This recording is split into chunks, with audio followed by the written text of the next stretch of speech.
know if that happens. I think the only thing... Brook fought in America? Who? Has he fought in America yet? Kell Brook? Yes. No, and I don't believe so. I think that's a tough to bring a guy over for his first fight. Because you know it's going to be in Vegas. And I don't... I just think Kell might be the right package of size, speed. He's not the lightning fast with size. I think he just brings a good mixture of everything. I'd probably rather see Kell Brook over Berto, although American audiences are probably more familiar with Berto. I'm just throwing names out there because I really don't know where he goes with this 49th fight. Know, right. But I will say I don't think he should fight Triple G. I think, and I don't even know if Triple G is what he's looking to be. But I'm tired of when you get to moving. First of all, I don't like Floyd at 154. I don't even think he's ever came into a fight at 54. When he's fought Cotto or De La Hoya. I'm grateful that De La Hoya decided to remain retired. But any last thoughts on boxing? The only other thing I'll say about Floyd is I think that the group behind him finds a way to make everybody think that the other guy has a chance. And I don't know if that guy even believes really that he has a chance. I still believe that the best fight for him is Cotto. But I don't know that it'll ever happen. And what you said about weight, I think that Cotto, if he's smart, he just signed that catch weight fight with Canelo. And after that, I kind of hope that he abandons any more thoughts of fighting at the one. It makes no sense you fight at 157 as the champion, but you get catch weights against 157 guys. I don't get it, but we'll see. I think Floyd, he'll sell it. He'll build it up to be this great fight, and we'll What's all his be name there was again. out there too, the Cuban, Irzlandi Lara. Oh, Lara. He might would have been an interesting fight, but I think he's dangerous. Oh yeah, I don't He's think a Floyd dangerous really. guy. I don't think the reward would be there for the risk that Lara brings. And Lara's, I don't know if you saw the fight with him and Delvin. I think it's Rodriguez. Yeah. But he looked about as impressive as I've seen him look. So that's another opportunity. I think Triple G's just gonna have to look at Lemieux, maybe Froch if he decides to end his retirement or whatever he's mulling over retirement right now. So it's a lot of interesting things. I just thought since we've been on Pay Me No Mind, since I've started this, I haven't had a chance to talk boxing, so I thought we'd jump into that. Last question, 10-second answer. Is there a fight 50 or not for Floyd? I don't think so. Okay. All right. We'll take a quick break and get back into this.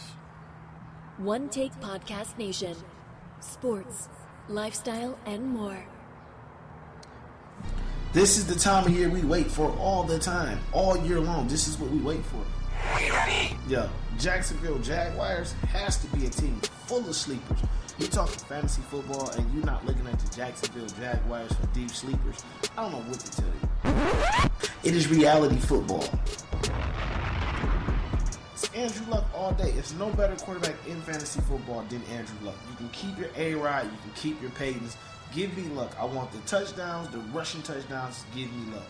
If you're watching football and not playing fantasy football, then you're not watching football because it's no longer fantasy. It's a reality.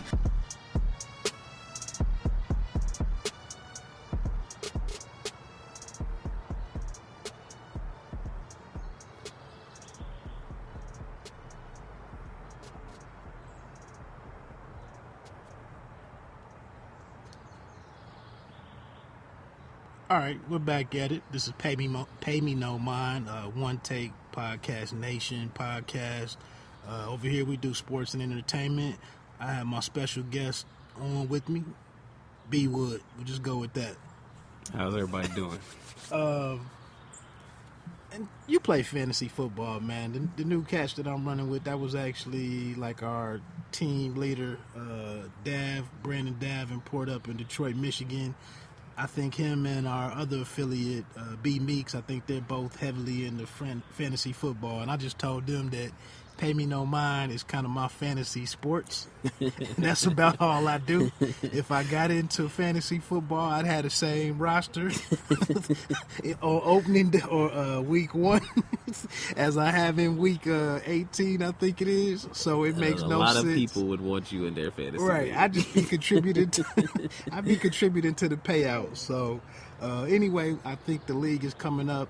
I'll get some more information as far as links and where to sign up and everything, but I just thought that I'd throw that out there that One Take Podcast Nation is hosting a fantasy football league.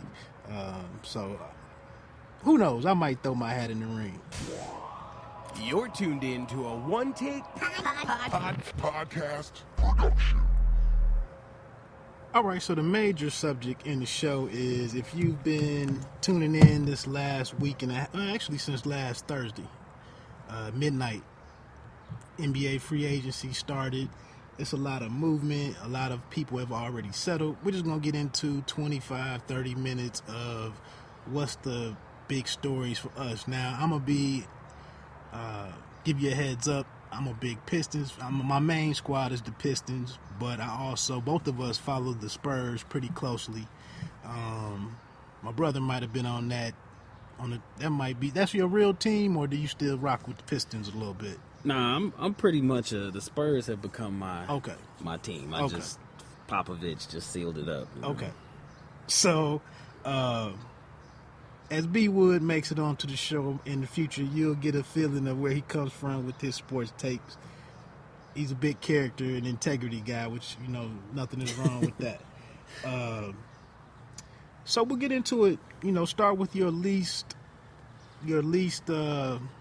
impactful or least popular. What's your thoughts on what's happened so far? As far as you want to go top 5 or top 3? I got 5. I have 5, but 2 of them are highlighted on your list. So I'm just going to take some looks at some teams. I'll look at the teams that I thought did pretty decent. So what's your fifth if I had best to go, situation? If I had to go outcome? 5th best, I probably would say the Pacers. And honestly, I know I'm basing this off of one player, but I really feel like they're a team that is a culture. That the Indiana basketball, the Pacers, you got Larry Bird. And to have the injury to Paul George last season, then you lost Lance Stevenson. And I really think that last year, to go from first to not even making the playoffs, and then George coming back and looking pretty good in his short. He did. He seemed like he recovered pretty well. And then I think to go out and add Stuckey. Well, to re-sign Stuckey, you drafted Miles Turner from Texas, who's a post-present in the Orlando League. Yeah, you lose Roy Hibbert, which I've been saying for the last 3 or 4 years. You either work forward with Hibbert or you get him out and you work forward with the wings. And I think that Turner is a good fit to work forward playing with the wings. And by adding Monte Ellis, you obviously have said that you're going to focus on the perimeter and kind of maybe not mimic Golden State to the T, but you'll have a team that at least has a bunch of different people out there that can play different roles, with Stuckey, Ellis, George Hill, Paul George. That's a good rotation of guards and small forwards that can get out there and can do some things for you. So I think that's who I probably would say at number 5.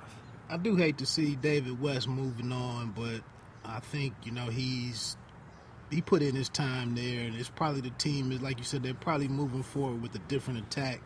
So I think he was looking at New York maybe, and maybe even the Lakers were keeping an eye on him or something. They were in the distant. My fifth best situation as we're winding down in NBA free agency, I'm gonna go with the Bulls. And you might have them earlier on your list, but I think re-signing Mike Dunleavy, who I don't think they've ever really featured him right. I'm hoping that McDermott could get it together with the whole season, and we also had to see what changes Hoiberg makes to the approach or the offensive strategy, how they plan to move forward offensively. We'll have another healthy offseason for one of the first healthy off seasons where he's not in rehab for D Rose, and then Jimmy Butler opted to hang around. So I don't know if they move up much between the 6th and the 3rd spot, but because I told you I'm historically I've just rode or ridden Joakim Noah. I think with each season he continues to decline as far on the offensive side. I think they really have to play him right for him to be a contributor offensively. But yeah, I'm gonna go with the Bulls. I thought it was a bad deal that they couldn't work it out with Coach Thibs, but yeah, that's my number 5th situation. Number 4. Well, you can reaction on that, or unless you want to wait. Just real quick on the Bulls. My biggest knock on the Bulls is I question the philosophy of a head coach who in college consistently had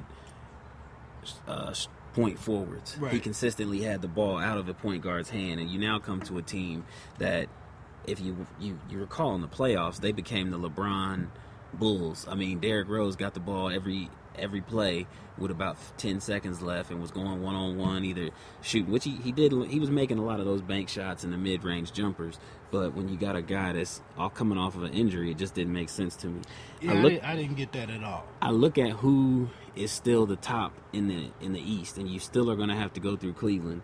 They didn't get a guy that can help Jimmy Butler guard LeBron for a 7-game series, and that guy was exhausted after banging with LeBron all series long. And if you look at what ended up being what was the deciding factor to beating LeBron, it was having multiple bodies, multiple guys. I mean, maybe you could throw Dunleavy on him, but how effective is Dunleavy going to be and for how long? That's why I say I don't know if they can get if they do anything beyond 6th and 3rd seed. But. Yeah, so I mean, I think that they did some good things to sustain their position, but I don't know if they're going to be able to improve. I had Indiana. I think that they can actually make the playoffs next year. They can actually compete. That's your number 4? That was 5. Indiana was 5. That's right. My bad. My number 4 team going is, and this is once again, I'm going to go ahead and throw them out early because it's my favorite team, but San Antonio. Kudos to San Antonio for finally moving Tiago Splitter for 2 seasons. I have dreaded watching any games. Splitter left? He's now on another team somewhere. I'm not even concerned. I'm just glad that they finally moved the man. I can tell you real quick. But, no, go ahead. I'll research and get your point. To get rid of him and to bring in Aldridge, even if you kept everybody else around, even with Tony Parker's age, they still got the young guy they drafted last year. They still have the 6'10" guy from Gonzaga. I can't remember the names offhand, but just to get rid of Splitter to me says a lot, because you've now you've been able to, you're going to be able to go to the bench or go to a different lineup where you still keep a big on the court that can have an impact, because you couldn't play through Splitter. So I got San Antonio as number 4. I'm still happy that they got rid of Splitter, and then you added Aldridge. You got a healthy team coming back next year, and I think the chemistry, because that's another thing that's big to me in the league, Popovich's mentality, Aldridge's mentality, Tim Duncan, everybody I think can actually blend. They still have to work out a deal with Ginobili, but I think they'll be able to do that. So that's my 4. Tiago actually went to Atlanta. There we go. That might have, if I would have known that might have put Atlanta on my list as far as who did well. But anyway, my number 4, I don't know if they even make the playoffs with what they did, but I think they're going to field a professional team once again, and I'm going to go with the New York Knicks at number 4. I think bringing in a journeyman like Aaron Aflalo, who's kind of like Ariza, a guy that's going to get you between 10 and 14 points. He's not a volume shooter or scorer, but a solid guy, plays respectable defense, and it's just a steady presence on your team. I like them bringing Aflalo in. They also brought in a former number 2 pick overall in Derek Williams. They signed him for a year, I believe. I still keep looking at that performance that Derek Williams put in against Duke in the NCAA. I don't know if that was the Elite 8 or the Final 4. I think it was Final 4. But that first half that he didn't miss a shot. I keep waiting on that guy to come. It's probably not going to happen. But he is up to averaging around, I think, almost 9 a game. he has shown some flashes. He's an athletic guy, 6'9", 6'8", and some change and whatnot. And then they also brought in Robin Lopez, who's not the best Lopez brother, but a service.